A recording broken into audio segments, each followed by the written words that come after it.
सो मैं नीति श्रीवास्तव, आप सब लोग जानते हैं अच्छे से ही। मैं एक पेरेंटिंग कोच हूँ और काउंसलिंग साइकोलॉजिस्ट भी हूँ। आज मैंने जो प्रेजेंटेशन का टॉपिक चूज़ किया है वो साइकोलॉजिस्ट क्या होते हैं, पेरेंटिंग कोच क्या होते हैं, इसको ही इसलिए चूज़ किया क्योंकि हमारी सोसाइटी में एक ये बहुत बड़ा स्टिग्मा है कि साइकोलॉजिस्ट का मतलब पागलों का डॉक्टर, या साइकोलॉजिस्ट का मतलब अगर आप उसके पास जाएंगे तो वो आपको देख के ही आपके अंदर क्या चल रहा है समझ जाएगा। बट ऐसा नहीं है। आपको ऐसा कुछ नहीं है कि साइकोलॉजिस्ट एक पागल का ही डॉक्टर होता है। जैसे अगर आप शारीरिक रूप से आपको कोई प्रॉब्लम होती है, आपको फीवर है, सर दर्द है, कुछ भी है, आप बेहिचक डॉक्टर के पास जाते हो, उसका ट्रीटमेंट करा लेते हो। लेकिन जब आप कुछ मेंटल प्रॉब्लम से गुजरते हो तो आपको बहुत झिझक होती है कि मैं कैसे डॉक्टर के पास जाऊं, कोई देखेगा तो क्या बोलेगा। बच्चे के संग सिंपली सिर्फ एडजस्टमेंट की प्रॉब्लम है, लेकिन आप नहीं जा पाते हो क्योंकि आपको लगता है कोई देखेगा तो सोचेगा कि इसके बच्चे में कोई प्रॉब्लम है। ये स्टिग्मा आपको ख़त्म करना है। वो इसलिए नहीं कि लोग क्या कहेंगे।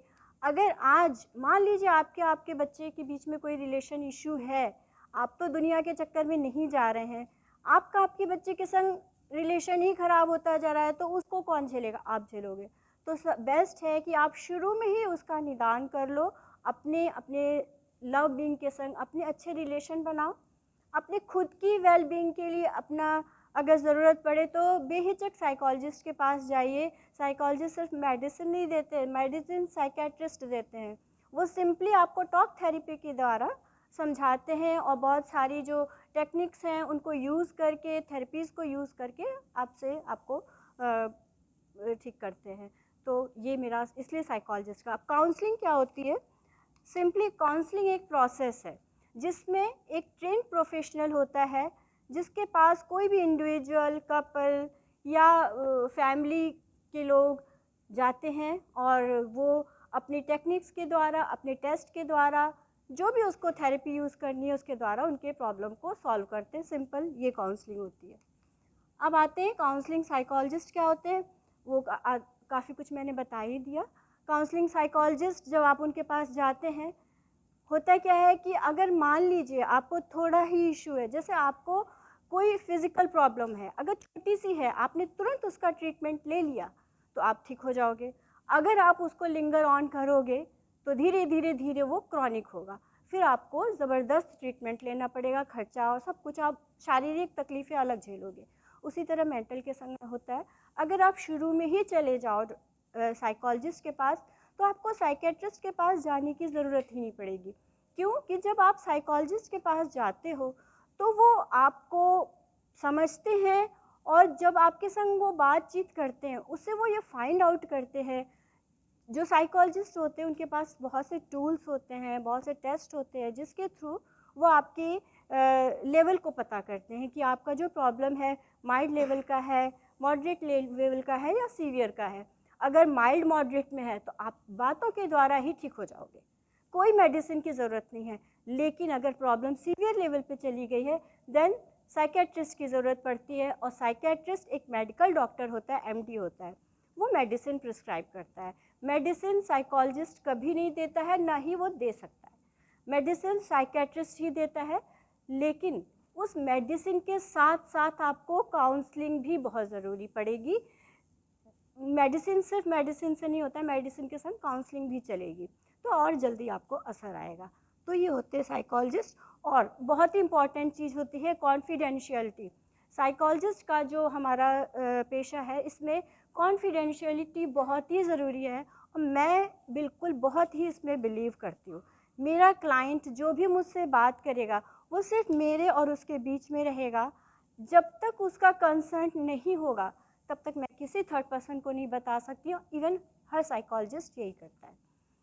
क्यों? वो बताते भी हैं कभी कभी जब प्रॉब्लम कोई सीवियर लेवल का हो, जैसे मान लीजिए सिजोफ्रेनिया, इस टाइप की जब प्रॉब्लम होती है उसमें फिर आपका लाइफ की प्रॉब्लम आ जाती है, उसमें लाइफ थ्रेटनिंग वो हो जाता है इशू। इसमें फिर साइकेट्रिस्ट से भी मिलना पड़ता है, फैमिली वालों को भी बताना पड़ता है। तो ये तो हो गए आपके साइकोलॉजिस्ट। ये होता है साइकोलॉजिस्ट का काम। तो साइकोलॉजिस्ट के पास जाने से बिल्कुल मत डरिए।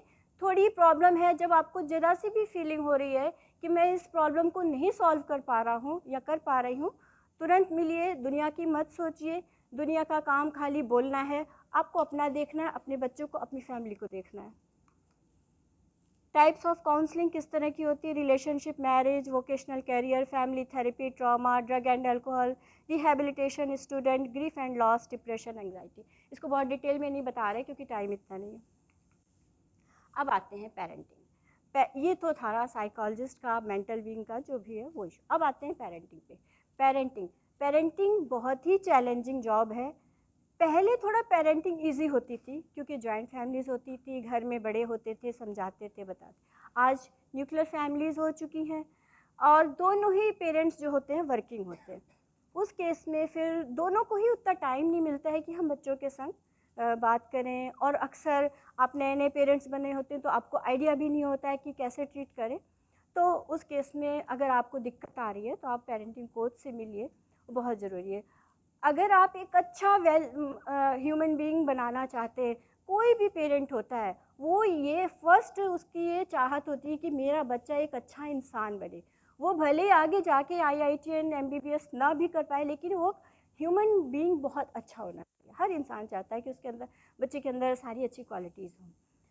और कोई भी अच्छा एडल्ट आप रेज़ करना चाहते हो तो सबसे पहले उसका चाइल्डहुड अच्छा होना चाहिए।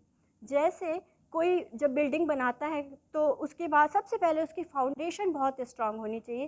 कहते हैं ना, जितनी स्ट्रांग फाउंडेशन होगी उतनी अच्छी मजबूत आपकी बिल्डिंग होगी।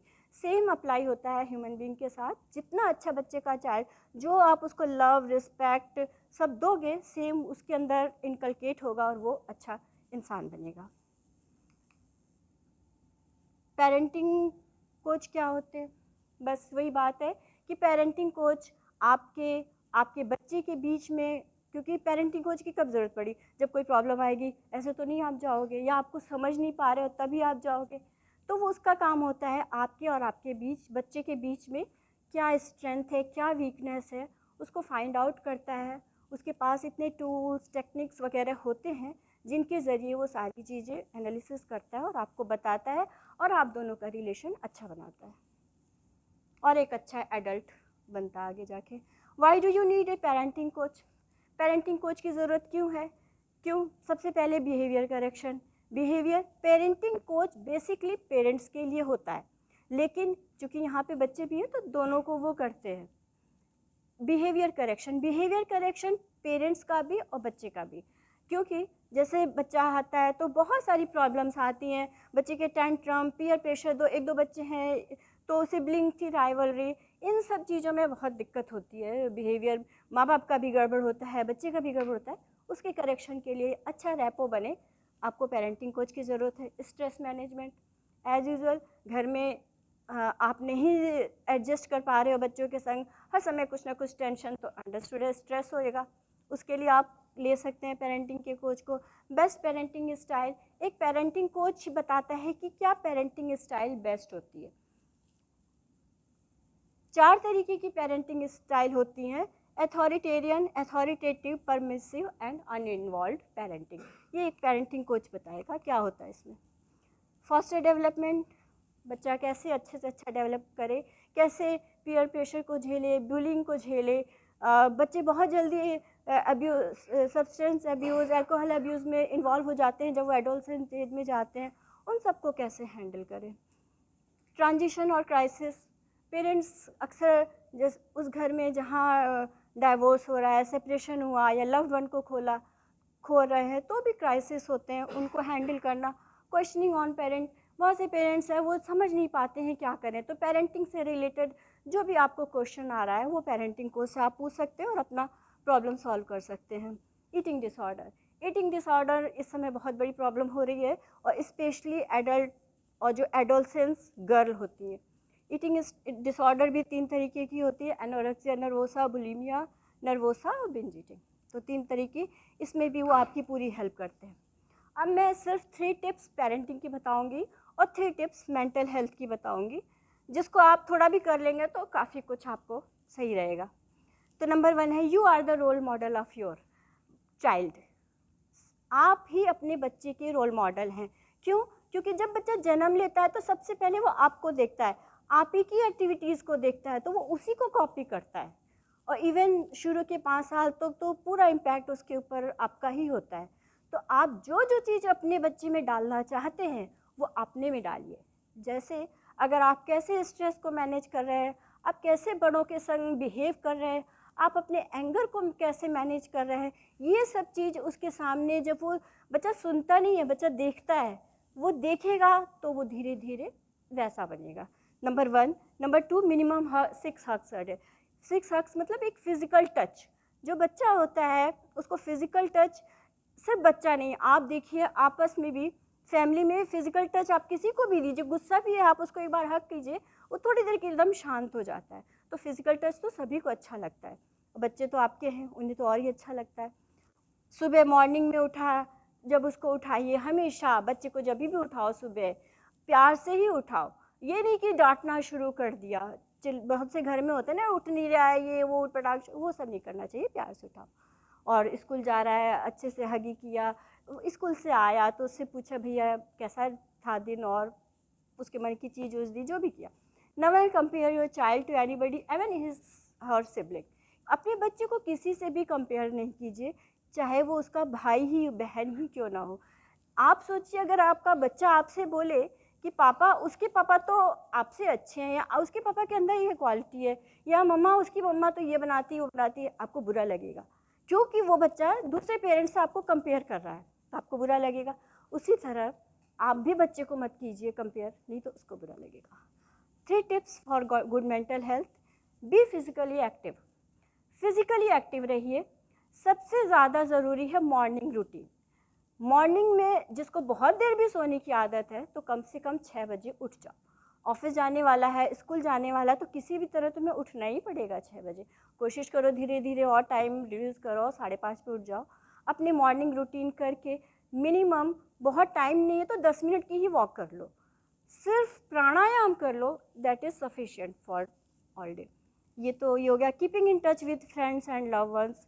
अपने फ्रेंड्स और लव्ड वन के संग टच में रहिए, क्योंकि क्या होता है जब आप किसी मुश्किल में है, कुछ आपको स्ट्रेस है, आप अक्सर देखो जब आपको बहुत टेंशन हो रहा है ना, आप किसी के संग एक बार बांट लो, उससे बात कर लो, आधी प्रॉब्लम तो निकल जाती है। तो अगर आपके फ्रेंड हैं वो हैं तो उनसे फ़ोन पे ज़रा सी भी कुछ स्ट्रेस हो रही है, उनसे बात कर लो, आपका आधा स्ट्रेस निकल जाएगा। कभी कभी तो फ्रेंड्स और लव्ड वंस जो होते हैं आपको सोल्यूशन भी बता देते हैं। Valuing yourself and other. अपनी वैल्यू ज़रूर करो, इसको जिसको कहते हैं सेल्फ इस्टीम, सेल्फ वर्थ, बहुत ज़रूरी है। आप एक यूनिक पीस हो, इस दुनिया में आए हो, भगवान ने भेजा है, तो आपके अंदर क्वालिटी उसने ज़रूर डाली है।